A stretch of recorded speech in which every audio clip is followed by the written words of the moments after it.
Japan کے دارالحکومت Tokyo میں ایک شخص کو کسی انسٹیٹیوٹ جانا، راستے میں اس نے ایک ٹیکسی کو روکا۔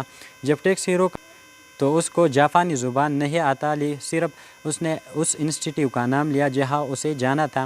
ٹیکسی ڈرائیور سمجھ گیا، اس نے دروازہ کھول لیا اور سر جھکا کے اس شخص کو بٹھا دیا۔ اس طرح بٹھانا اس کا کلچر تھا۔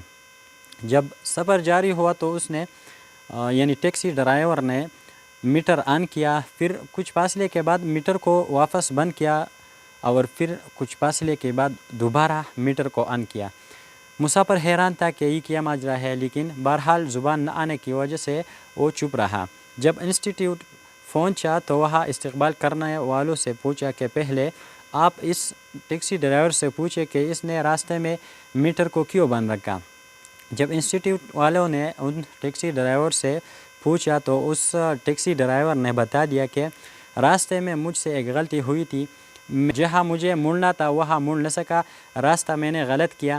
جب میں نے راستہ غلط کیا تو میں نے میٹر آف کیا، کیونکہ جو فاصلہ میں نے غلطی سے طے کیا تھا اس کا کرایہ میں اس بندے سے نہیں لے سکتا، اس لیے میں نے سوئچ آف کیا تاکہ میں اس کا کرایہ اس بندے سے نہ لو۔ اور جو فاصلہ میں نے غلطی سے لے دیا اس فاصلے طے کرنے کے بعد جب واپس میں پہنچا تو آن کیا سوئچ۔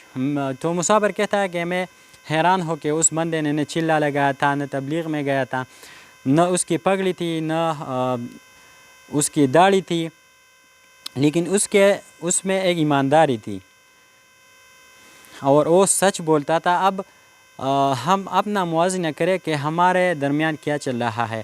ہمارا داڑھی بھی ہوتا ہے، ہم چلا بھی لگاتے ہیں، لیکن ہمارے درمیان ایمانداری نہیں ہے۔ ہم مسلمان تو ہے لیکن ہمارے اندر اسلام نہیں ہے۔ اسلام جو ہے یہ ٹوپی داڑھی اس کا نام نہیں ہے، اسلام ایمانداری سچائی اس کا نام ہے۔ آئیے ہم اپنا موازنہ کریں کہ ہم روزمرہ زندگی میں کیا کیا کرتے ہیں۔ تو دوستو یہ تھی ہماری آج کی ویڈیو۔ اگر آپ کو ویڈیو پسند آ چکی ہے تو ہمارا یوٹیوب چینل سبسکرائب کیجئے تاکہ اور ویڈیو آپ کو اس طرح مل سکے۔